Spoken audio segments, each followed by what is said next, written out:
Hey, everybody. I hope you're all doing well. It's Go Do Your Own Research. Back once again, with what I hope will be the final episode of reading through Justin Baldoni's Deposition transcript. I do like to add some extra context and research into the reading, so that's why my episodes have been quite long recently. But I think they've been very entertaining and interesting. So tonight I've got a load more stuff lined up. And yeah, it's been a very busy day on the docket because they've just released, or sorry, I should say filed, a ton of newly unsealed documents, depositions, exhibits. There's like so much to get through. So I really want to make tonight the last reading of this bit, and then we can just get that out the way. But I'll tell you what, just reading Colleen Hoover's deposition, nearly everything, practically, I'm not even going to say nearly, I think just about everything Justin has said about her has been a lie compared to how she tells it. And we will be getting onto a little bit of that, which I had already got planned. So let's share once again the document.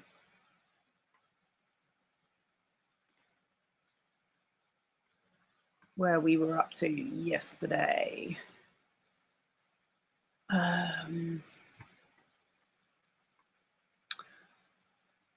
So we were on page 195. I don't think there's 343 pages, but I think we can do this. We had got up to, so it's Mike Gottlieb questioning Justin Baldoni on the 7th of October. This is his second day of deposition. And we had heard about a lot of stuff concerning him being aware of their policies, his position and his role in power, how he felt the need to take on other people's stories as his own and basically have control over everything he was doing. The situation that we've heard described to us via the fact that Blake Lively made a complaint has been echoed by a whole bunch of different people, some of whom are nothing to do with this case. So we had got up to, he's saying that he used to hug everyone and he didn't realize that that was a violation of his own policy. And then he was about to be asked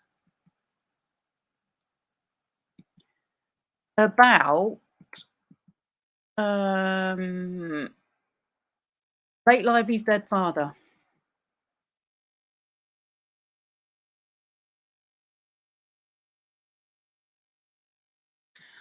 So it's Mike Gottlieb questioning, and he says, did you ever tell Ms. Lively that you had spoken to her deceased father? Let me shift gears real quick. Please ask the question again. Did you ever tell Ms. Lively that you had spoken to her deceased father? No. And is that because, is your answer no, because in your view, you told Ms. Lively that you had prayed to her deceased father? Objection. No, I'm talking about the context of the conversation and the multiple conversations that happened regarding Ms. Lively's unfortunately deceased father. Was there ever a point in time when you told Ms. Lively that you had communicated in any form with her deceased father? I insinuated to Miss Lively in a conversation, where the previous day we had spoken about life after death and various things, which we don't have to discuss now, that I had prayed for her dad, and I had asked him to bless our movie. Who else was there when you had that conversation with Miss Lively? This was at her, I don't know what you call it. She used to call it Buckingham Palace, as she said, because so many celebrities walked through there. I think that was her office in her penthouse apartment, which was the place that Miss Lively requested all of our meetings be.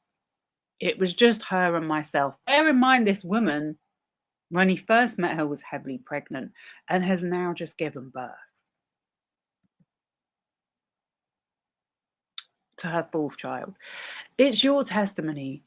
And this is a guy that claims to hold motherhood as some kind of sanctified space. Sanctified condition. So it's very natural that she would want to have meetings in her home space, is the way I see it. It's your testimony that Ms. Lively used to refer to that as Buckingham Palace. That's what her and Mr. Reynolds would call it. Okay, they must have said it was something that Taylor Swift had said. Oh my God. And so your testimony is that at a meeting in the office in Ms. Lively's apartment building, you shared with Ms. Lively that you had prayed to her deceased father. Objection. For and asked, yes. Asked him to bless our movie. It's just so random that you would meet this woman and tell her that you've already prayed to her dead dad for to bless the movie when you don't even know her. And I think he only passed away like the year before, so it's obviously still going to be like super touchy to even talk about him. Is there any other time that you can recall that you mentioned to Miss Lively communicating in any way with her deceased father? Objection. May I ask a clarifying question? Sure. What do you mean by communicating? I think it's more important that I understand what you mean by communicating. I think it's more important that I understand what you mean by communicating. If communicating, here he goes. If communicating means a two-way conversation, is that what you're implying? That I'm suggesting to Ms. Lively that I had a two-way conversation with her deceased father? I'm asking what you recollect saying to Ms. Lively. And so I don't want us to get tripped up on talking to communicating.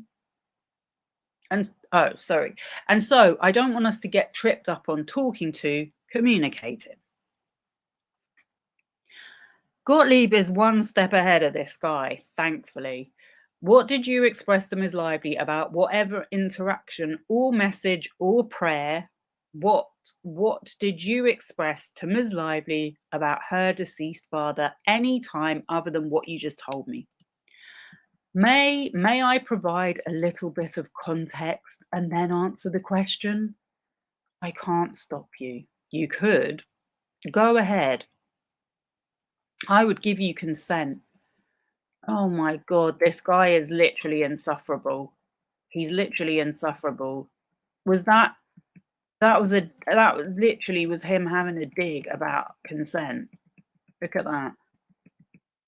I would give you consent. Go ahead, sir. The previous day in her office, as was customary, Ms. Lively and I were having conversations about all sorts of things. She was an actor and I'm a director, and I'm also an actor, and part of that is getting to know the person that you're acting with. This is something that all acting coaches and people, I believe, at a high level do. You get to know the person that you're working with. And I was made aware that Ms. Lively's father had passed somewhat recently, I think within a few years, and I had imagined that it might be difficult to be making a movie for the first time since his passing, since I learned he was like an acting coach. So I asked her if this was the first time that she's made the first film that she's made since he passed, and she said yes. And I think I said something about, like, "That must be hard." And what was he like? You know, I've always found it in my years of experience being a human that oftentimes it's nice to discuss the memories of the people who have passed. And from what I heard, from what I had heard, they were very close. So, just in a way of having a conversation with Ms. Lively to build a connection as we were working together fairly intimately. So, she shared a little bit about her dad. I remember asking if she had any spiritual beliefs or so. And then I asked, oops, just dropped something on the floor. It was my iPad. I was trying to subtly check the chat, and I can see that we have got some people. So I'm quickly going to say hello. Hey, Bane's Agenda. Welcome. Not seen you in the chat before.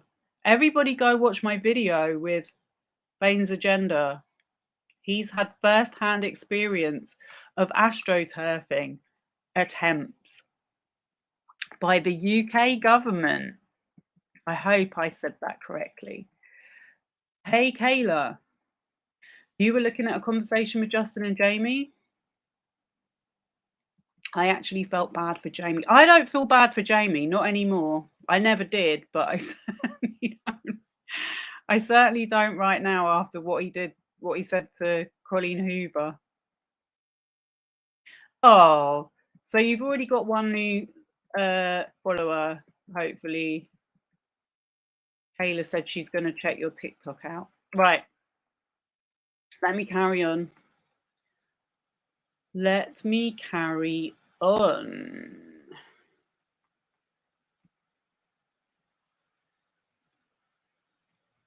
Oops. See that I always do that. And I check the chat. Right.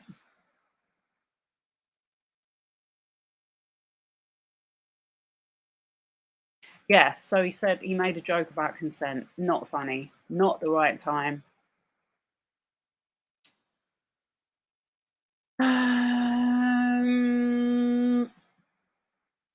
Also, I think I've seen like a podcast or something where he's talking about dead people. He definitely has a thing about dead people, or like preparing for death or something.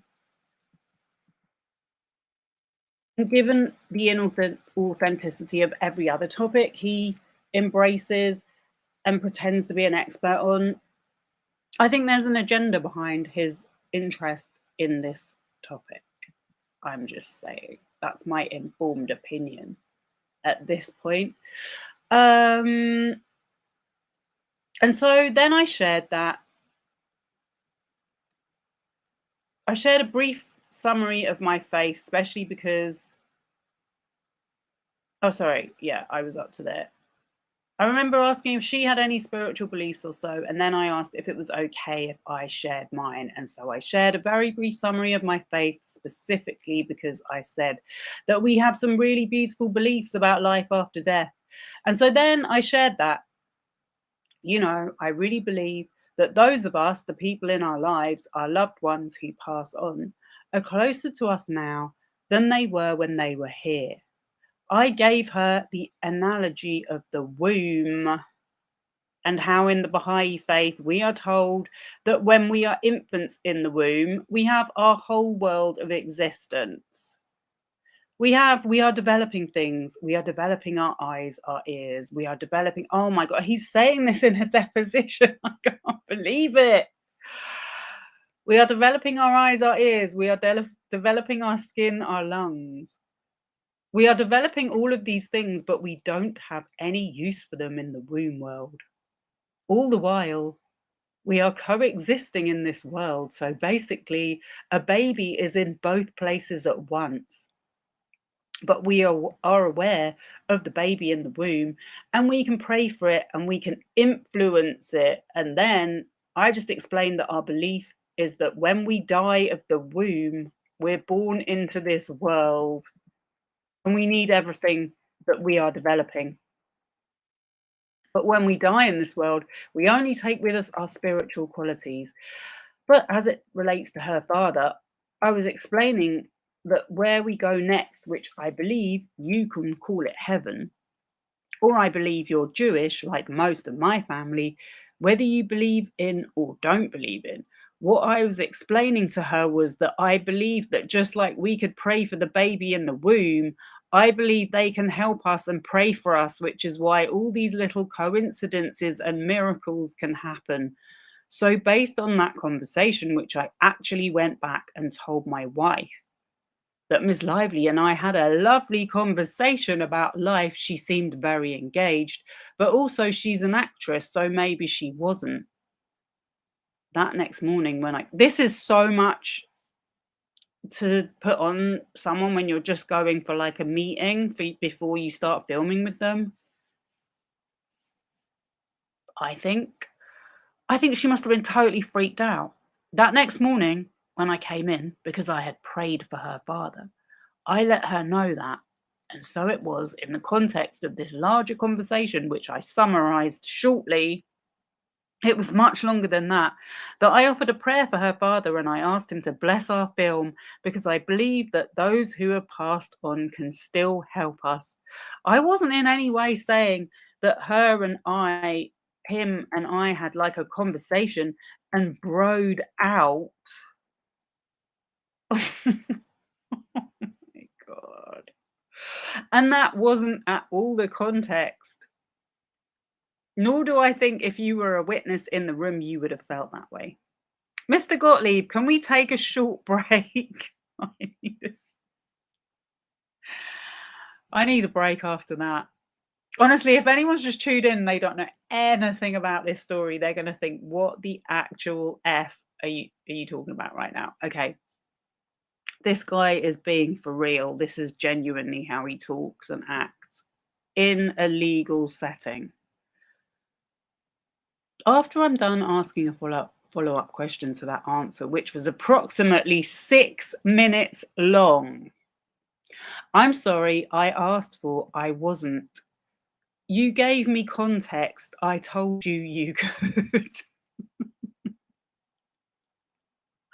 I was only following directions. I am noting that it lasted 6 minutes. I am not interested in this question. I am not interested in what you intended to communicate. I'm interested in what you recall specifically saying, the words you specifically recall saying. And at any point in time that you can think of, did you say to Ms. Lively that you had spoken to or had a conversation with her deceased father? Objection. At no point in time have I ever spoken to Miss Lively and said that I had a conversation with her deceased father, nor have I ever said to anyone that I've had a conversation with anyone who was deceased, as I was not born with that ability to speak to the dead.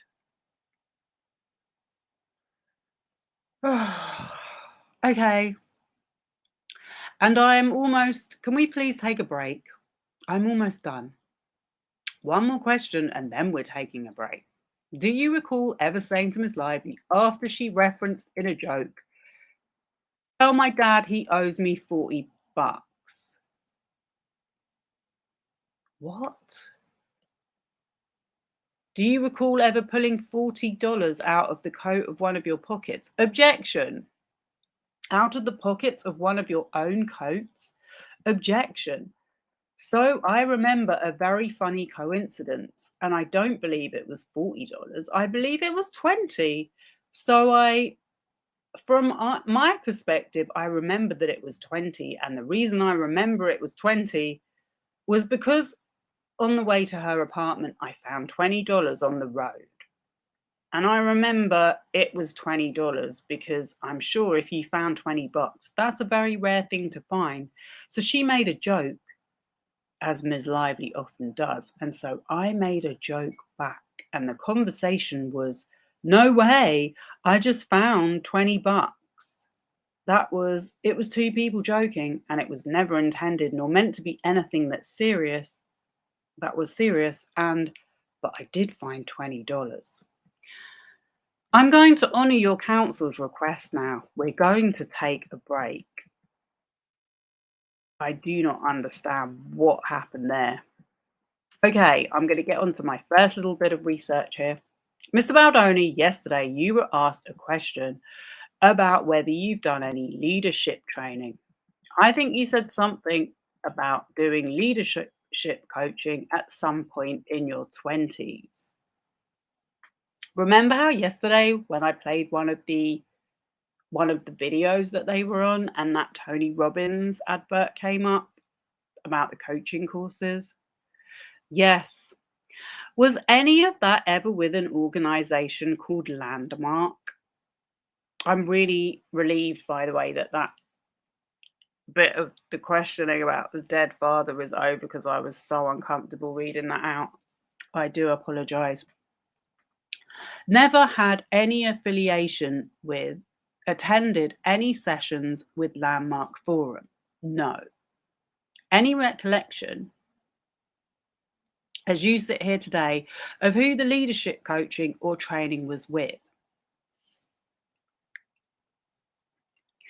It was a man who I was referred to by somebody just one-on-one. So I don't think he would have asked him about Landmark Forum if he didn't know something about Landmark Forum, because pretty much everything else they have questioned him about, he has indeed not been truthful about. So before I quickly show you what Landmark Forum is, Room World, a magical place, Justin mentioned in one of his lectures. Oh, okay. Yeah, it really was creeping me out, the whole thing there. Nurses who think they're the angels of death. Yes, we've got one of those in this country. I think her name's Lucy Letby or something. Right, let me show you this Landmark thing.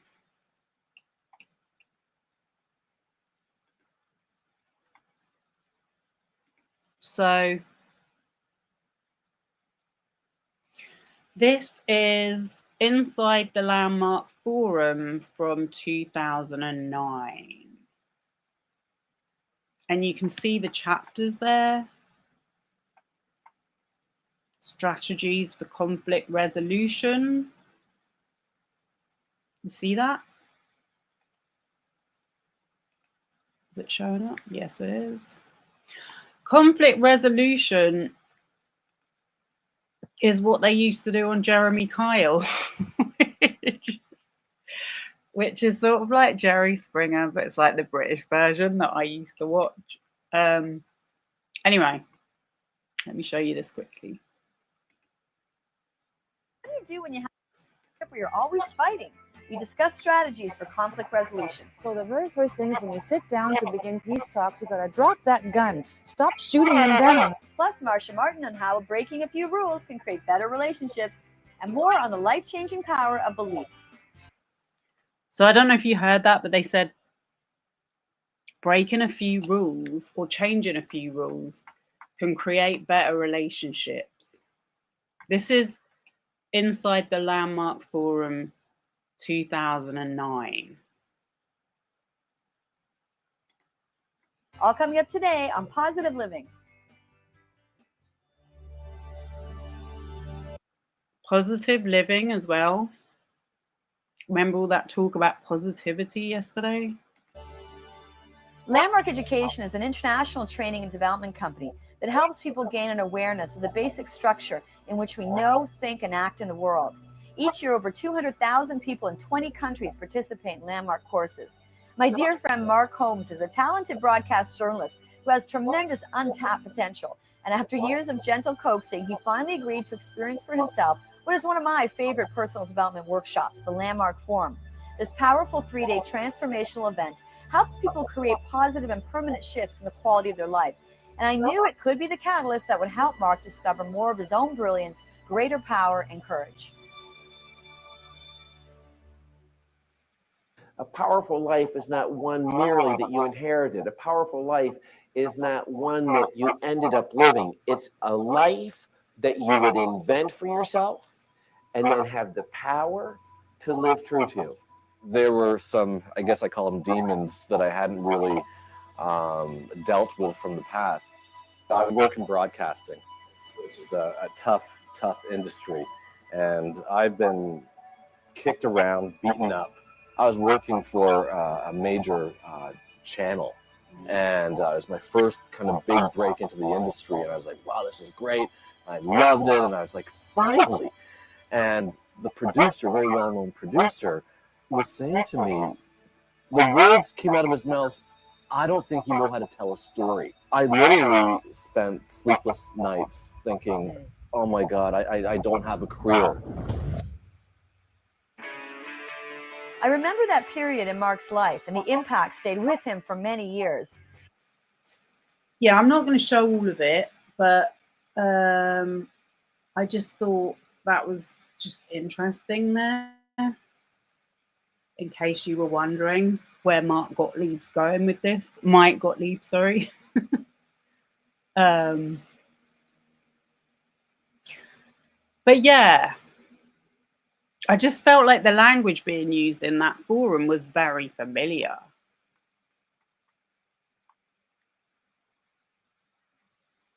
So he says no anyway, but we'll find out if that's true or not.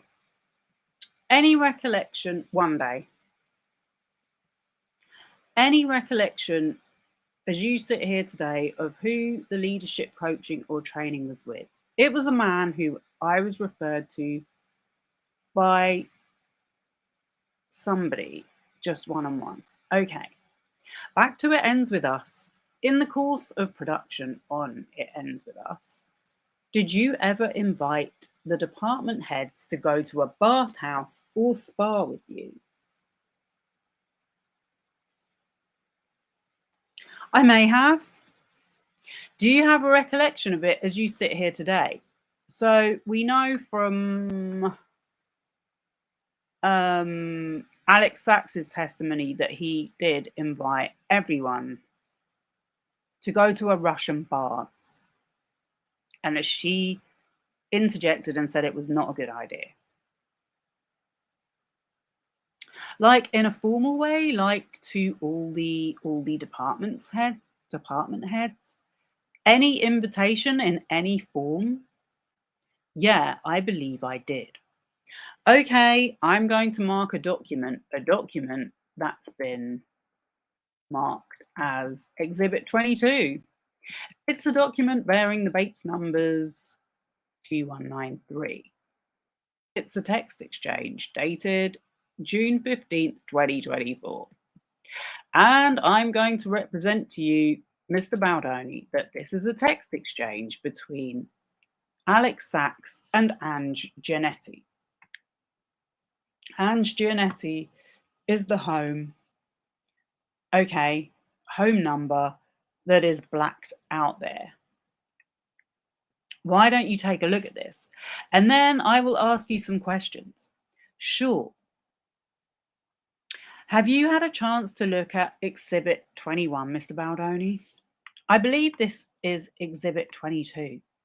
Thank you for correcting me. I'm terrible with the exhibit numbers. Have you had a chance to look at what is marked as Exhibit 22?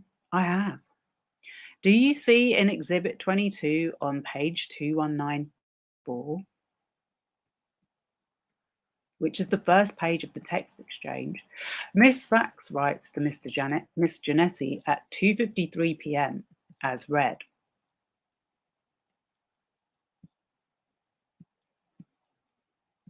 Just just want to make sure I haven't missed anything out. No, I haven't. I thought this was going to be about the Russian baths. I don't know why. Justin was very dismissive of her when she wanted to direct, and then used Jamie to try to manipulate her when he realized she couldn't. She could co-direct it after she got Daddy-O going. Do you see that? I do. Do you know who Miss Sachs is referring to here? I could only assume. You see, he's doing it again, playing dumb. I bet you 100% he knows who he was talking about. Who would you assume she's referring to? Well, the director of Daddy-O was our writer, which was Christy Hall. Okay, and so you understand her to be discussing you being very dismissive of Christy Hall. Objection.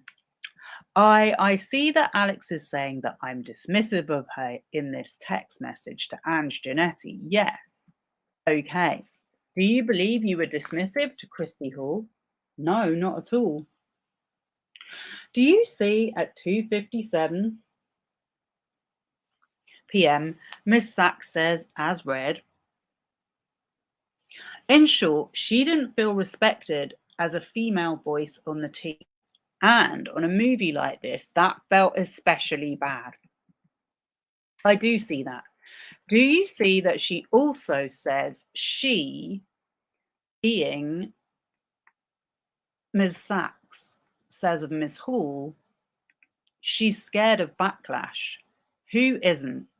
I see that. I think that is such a key point of this entire situation. That most people are scared of a backlash, so it's very easy to go along with something even if you don't agree with it.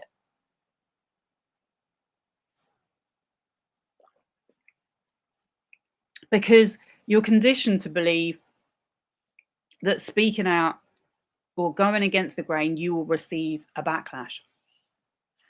That's why I said go and watch my interview with Bane's Agenda, because he actually took a risk and spoke out about something that he didn't think was right, which is how the British government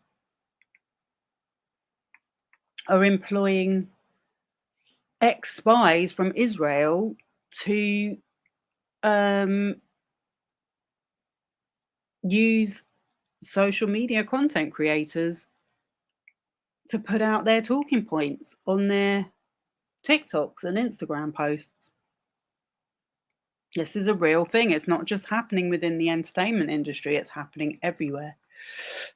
And not just in this country. Okay. But yeah, so he actually spoke out about it instead of taking the money. I see that. Did you understand one way or the other whether Ms. Hall felt disrespected as a female voice on the team? No, I didn't. Not officially until I read this just now.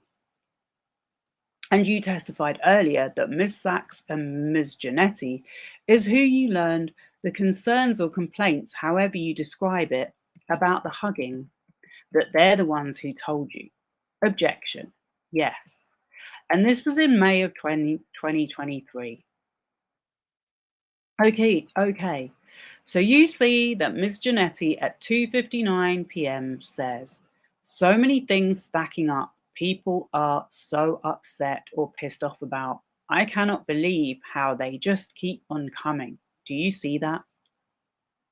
I do. Is that consistent with your understanding of what was happening as of June 15th, 2024? I don't remember what was happening in June 15th, 2024. Okay. Outside of, do you see where Ms. Sachs says, I don't think he remembers. I'm sorry, I think you interrupted. Oh, I'm sorry. I thought you were done.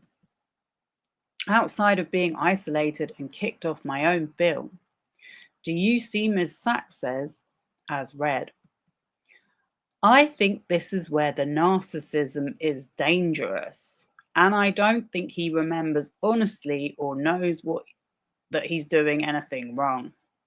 I see that. Do you agree with Miss Sachs that you did not remember or knew that you were doing anything wrong? Can I ask what you're referring to?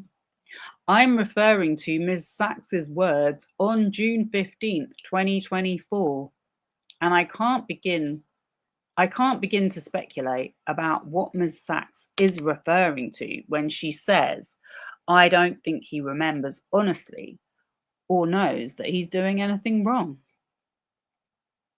Do you see at 3:01 p.m. Ms. Janetti says, with this many people and issues,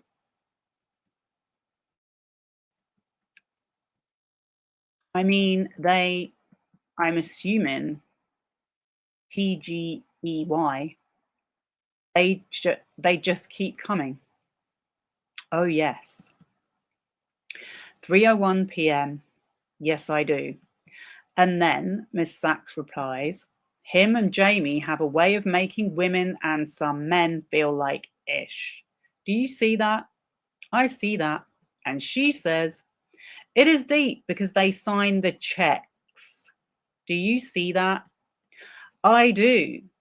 And by sign the checks, she's referring to Wayfarer Studios paying for people's compensation on the film It Ends With Us, right?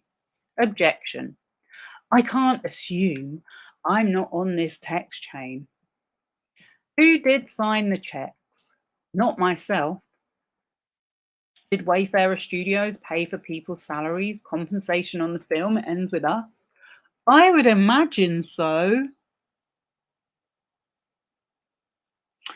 I remember yesterday him saying that he was very firm in telling Claire Iab that her film needed to cost no more than $2 million. Otherwise, they wouldn't be making it. So I don't think he needs to imagine the answers to this question. And you, as the director and co-studio head, had the authority to hire, fire, remove, and discipline people on the set if you choose to do so. Objection. Yes. And then you see a reference at 3:05 p.m. by Miss Sachs saying, do you remember when I called Andy Davis a few weeks in and was like, Andy, he's inviting the department heads to go to Russian baths with him. Do you see that? Yes. Who is Andy Davis? I believe Andy Davis he might be the head of production at Sony Studios. Okay. And on the next, the person in charge of production at Sony. All right. And on the next, Miss Sachs says, I was like, what do I do? He was like, you have to tell him he can't do that. Everybody has something weird, uncomfortable, and bad to say. Do you see that? Yes, I see Ange says that. Yes.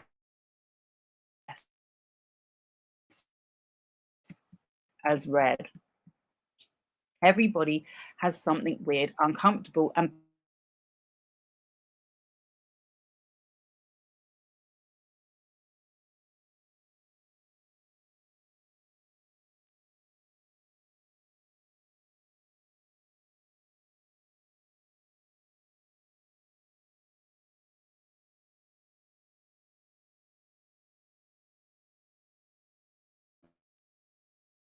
bad. Tell you that you weren't allowed to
I'm back. Can you hear me? I don't know what happened then.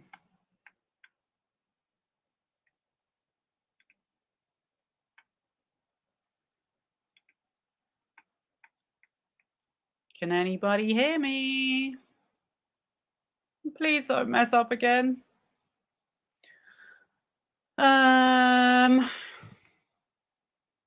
Can someone put a 1 in the chat if they can hear me? Or how long ago did that cut out?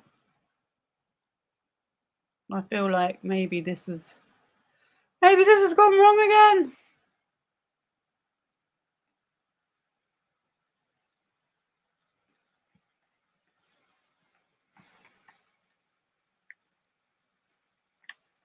Okay. Oh my God. I'm gonna have to start again. I don't believe it.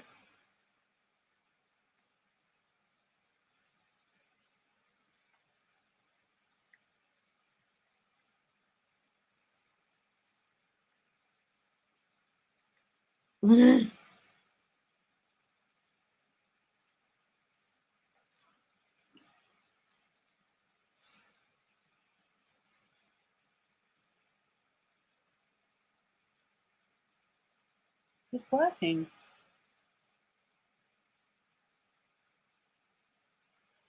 Hello.